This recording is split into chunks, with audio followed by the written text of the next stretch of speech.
వృశ్చికం వారి కనుక చూసుకున్నట్లయితే మీకు చతుర్థ భావంలో రాహువు, పంచమంలో మీ లగ్నాధిపతి వెళ్ళి, మీ రాస్యాధిపతి అనుకోండి, లగ్నాధిపతి అనుకోండి, కుజుడు వెళ్ళి శని రవితో కలిసి ఉంటున్నాడు 2వ తేదీ నుంచి. ఆ రవి పంచమంలో ఉండే రవి 14 నుంచి 6వ స్థానంలోకి రావడం, 6వ స్థానంలో ప్రస్తుతం శుక్రుడు ఉండడము, ఆ శుక్రుడు సప్తమంలోకి 19వ తేదీ నుంచి మారడం, అష్టమ గురువు దశమ స్థానంలో కేతు ఉన్నాడు.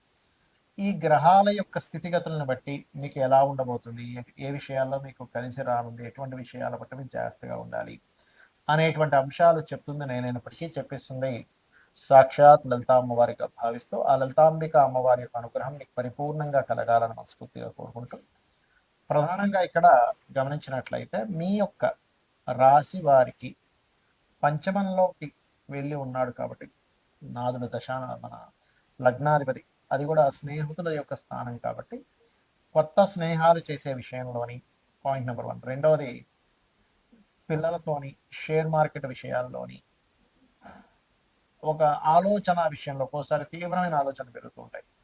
తీవ్రమైన ఆలోచనలో ఒకసారి అగ్రెసివ్గా కొన్ని నిర్ణయాలు తీసుకుంటాం. అగ్రెసివ్గా ఉన్నప్పుడు అసలు నిర్ణయం తీసుకోకూడదు. పంచమంలో ఈ గ్రహాల యొక్క కలయిక ఉన్నప్పుడు ఇవి జాగ్రత్తగా ఉండండి. ఫైనాన్షియల్గా అయితే గ్రోత్ పెరుగుతుంది. విదేశాల్లో సెటిల్ అవ్వాలనుకునేటువంటి వారు, ప్రయత్నం చేసేటువంటి వారు కొంతవరకు ప్రయత్న లాభం అయితే కలుగుతుంది. కాకపోతే శుక్రుడు 6లో ఉన్నాడు కాబట్టి 19వ తేదీ లోపల ఎటువంటి వివాహ నిర్ణయాలు తీసుకోకండి.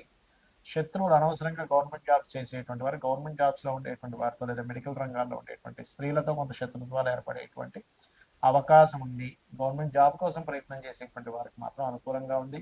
కాకపోతే దశమంలో కేతు ఉన్నాడు కాబట్టి కాస్త గణపతి ఆలయాలకు వెళ్తూ ఉండండి. తద్వారా మీకు ఉద్యోగ సంబంధించినటువంటి విషయాల్లో ఇబ్బంది అనేటువంటిది కలగదు.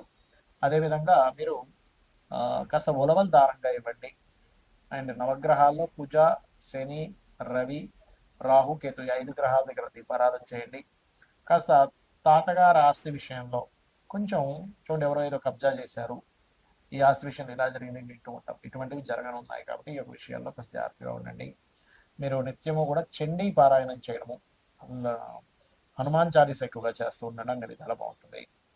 మరి ఈ మనం చూస్తూ ఉన్నాం గతంలో ఒక 5-6 నెలల క్రితమే ఈ వార్ రిలేటెడ్, పోయిన సంవత్సరం చెప్పుకున్నాం ఈ వార్ రిలేటెడ్ సంబంధించిన జరుగుతూ ఉంటాయి. చాలా మంది అడుగుతుంది ఏంటంటే ఈ వార్ రిలేటెడ్ సంబంధించిన వాటి మూలంగా ఫ్యూచర్లో ఇంకా ఎలా అవ్వనుంది అని చాలా మంది నాకు ఫోన్ చేసి అడుగుతున్నారు. ఎందుకంటే గతంలో మనం ప్రిడిక్ట్ చేశాం కాబట్టి దాని గురించి చాలా మంది అడగడం జరుగుతుంది. ఏమంటే ఈ వారు 10-15 రోజులు ఆగిపోతుందా, లేకపోతే నెలల తరబడి వెళ్తుందా అనేటువంటి. కాకపోతే ఇక్కడ విషయం ఏంటంటే ఇది ఇంత తొందరగా ఆగదు. కారణం ఏమిటి, దీనికి శాస్త్రంలో ఏమైనా పర్టికులర్గా కొన్ని ఉన్నాయా అంటే ఖచ్చితంగా సూత్రాలు ఉన్నాయి శాస్త్రంలో. మనం గతంలో కూడా చెప్పుకున్నాం, గురువు 3 రాసులు మారాడు పోయిన సంవత్సరం కూడా, ఈ సంవత్సరం కూడా మారుతున్నాడు అని. ఏ రాసులు మారాడు పోయిన సంవత్సరం అంటే వృషభంలోని, మిథునంలోని, కర్కాటకంలోకి మారాడు. అందుకే యుద్ధ సంబంధించింది ప్రారంభమైంది, ఇంకా మనకి ఉగాది కొత్త సంవత్సరం రాకముందే. అదేవిధంగా అప్పుడు మనం చెప్పుకున్నాం గోల్డ్ రేటు, ముఖ్యంగా సిల్వర్ రేట్ విపరీతంగా పెరుగుతుంది. అదే రకంగా మనకి వీడియోలు కూడా ఉన్నాయి. అండ్ పీఠాధిపతులు గొడవలు పెట్టుకోవడం ఇవన్నీ కారణం అది. అయితే ఈ సంవత్సరం కూడా కర్కాటకంలో మనకి మిథునంలో ఉండేటువంటి గురువు కర్కాటకంలోకి, సింహంలోకి మారుతున్నాడు. గతంలో ఏం జరిగింది, వృషభంలో ఉండే గురువు మిథునంలోకి వచ్చి కర్కాటకంలోకి వచ్చి మళ్ళీ వెనక్కి వచ్చాడు. సో ఎప్పుడైనా సరే 3 రాసులు మారేటప్పుడు అది జన నష్టాన్ని, అందులో ముఖ్యంగా యుద్ధపరంగా విపరీతమైనటువంటి జన నష్టాన్ని కలిగిస్తుంది. కాబట్టి ఇండియాలో ఉండేటువంటి వారికి పెద్ద నష్టమేమీ ఉండదు, కానీ విదేశాల్లో ఉండేటువంటి వారికి మాత్రం కాస్త ఎక్కువ నష్టం ఉంటుంది. కాబట్టి ఇండియన్స్ ఎవరైనా విదేశాల్లో ఉన్నట్లయితే వారు కాస్త వీలైనంత మట్టుకు అక్కడ సేఫ్ జోన్స్లో ఉండడం మంచిది. ఇప్పుడు Saudi countries, Dubai countries, America పర్టికులర్గా, ఎందుకంటే ఇది న్యూక్లియర్ సంబంధించిన దాడులు అంటే మనకి చూడండి, మనకి హిరోషిమా నాగసాకి మీద వేశారు అప్పుడు ఒకసారి. దానివల్ల ఏంటి, కొన్ని కోట్ల మంది, కొన్ని లక్షల మంది చనిపోయారు. అలా ఏంటంటే ఒక పెద్ద విస్ఫోటన లాగా జరిగేటువంటి బాంబ్స్ వేయడం కూడా జరుగుతుంది. ఒక దేశం అయితే కంప్లీట్గా, 1-2 దేశాలు కంప్లీట్గా రూపాలు లేకుండా పోయేటువంటి స్థితి ఉంది ఇప్పుడు ఉండేటువంటి గ్రహస్థితి. ఇవన్నీ మనం ఎందుకు చెప్పుకుంటున్నాం అంటే, ముందు సామాన్య మానవుడికి ఏమి జరగకూడదు. ఇలా జరగకుండా ఉండాలంటే మనల్ని రక్షించేది, నడిపించేది, మనల్ని తల్లిలా చూసుకునేటువంటిది అమ్మవారు. కాబట్టి రకరకాల దేశాల్లో ఉంటారు. చూడండి, మనం ఒక్కోసారి వింటూ ఉంటాం, ఏమంటే పెద్ద ఫ్లైట్ పడిపోయింది, ఒక చిన్న పిల్లవాడు కాపాడబడ్డాడు అంటాం. ఒక్కోసారి చాలా పెద్ద షిప్ మునిగిపోయిందని కానీ కొంతమంది ఎందుకు బయటపడ్డారంటే, ఎలా బయటపడ్డారంటే అది మిరాకిల్. మొన్న ఫ్లైట్ కూడా పడిపోతే చూడండి, ఒక అతను ఫ్రెష్గా స్నానం చేసుకొని వచ్చాడు, నడుచుకొని వచ్చేసాడు. ఏంటంటే అంత పెద్ద పేలిపోయింది, మంటలు వచ్చాయంటే అదే లక్. ఇది ఒక్కొక్కసారి మనకు పుణ్యము వల్ల వస్తుంది. అంటే మనకి పూర్వజన్మలో ఎక్కడో పుణ్యం ఉంటే ఆ పుణ్యం మనల్ని అలా కాపాడుతుంది. మరి ఇప్పుడు ఉండేటువంటి దీంట్లో మీరు ఏం చేయాలంటే, రోజు చండీ వినండి, లేదా దుర్గా కవచం చదువుకోండి.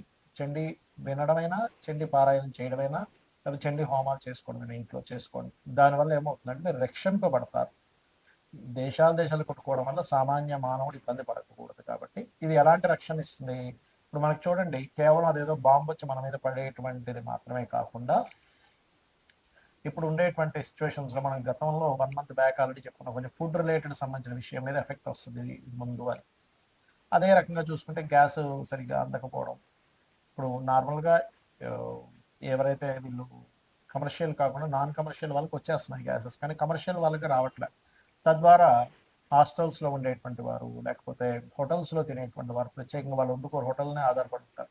అలాంటి వారికి ఇబ్బంది అనేటువంటిది స్లోగా ప్రారంభమైంది. తద్వారా మనకి వండుకునే స్థితి పరాభావనామ సంవత్సరం, పరావాసు నామ సంవత్సరం, రెండు పేర్లు దీనికి.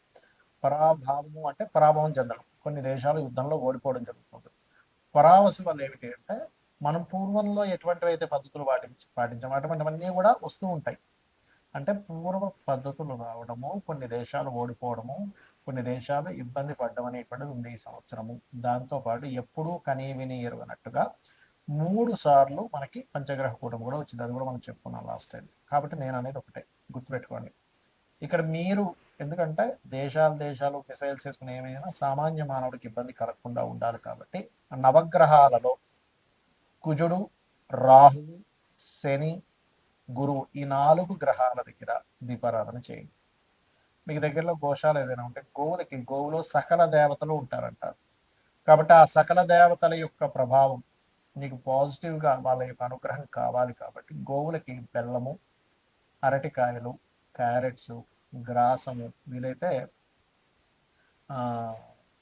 ఇవి తినిపించండి, సరిపోతుంది. గ్రాసం కూడా తినిపించవచ్చు, రైట్, గోధుమ రవ్వ కూడా తినిపించవచ్చు.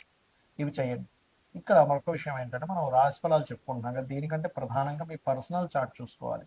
అంటే మీ పర్సనల్ చార్ట్లో లగ్నం ఎలా ఉంది, లగ్నం వల్ల మీరు ఎంత ఎదగలేకపోతున్నారు, ఎందుకు ఇబ్బంది పడుతున్నారో తెలుస్తుంది. ధనస్థానాన్ని చూసుకుంటే మీ పర్సనల్ చార్ట్లో మీకు ధనము ఏ దేవతను ఆరాధించడం ద్వారా ధనం వస్తుంది, ఏ మార్గంలో వెళ్ళడం ద్వారా మీరు ఫైనాన్షియల్గా బాగా గ్రో అవుతారు, ఎప్పుడు ఎవరికి ధనం ఇవ్వచ్చు, ధనం విషయంలో ఎప్పుడు డేరింగ్ చేయొచ్చు, ఎప్పుడు జాగ్రత్తగా ఉంచుకోవాలి, ఎప్పుడు కొరత వస్తుంది అనే విషయం క్లారిటీ వస్తుంది. అదేవిధంగా అన్నదమ్ముల విషయం కావచ్చు, చదువు విషయం కావచ్చు, సంతానం విషయం కావచ్చు, వివాహం ఎప్పుడు చేసుకోవాలి, ఎప్పుడు చేసుకోకూడదు అనేటువంటిది, కెరియర్ పరంగా ఎటువంటి కెరియర్లో మీరు సెట్ అవుతారు, వ్యాపారాలు మీకు కలిసి వస్తాయా లేదా, విదేశాలకు వెళ్ళాలా, ఇక్కడే ఉండాలి, ఇలాంటి అనేకమైనటువంటి అంశాలు మీ పర్సనల్ చార్ట్లో ఉంటాయి. సరే, మీ పర్సనల్ చార్ట్ తెలియదు, అలాంటప్పుడు నిత్యము లలితా సహస్రనామాల యొక్క శ్రవణము, పఠనము చేయండి. ఖచ్చితంగా మీకు బాగుంటుంది. శ్రీమాత్రే నమః.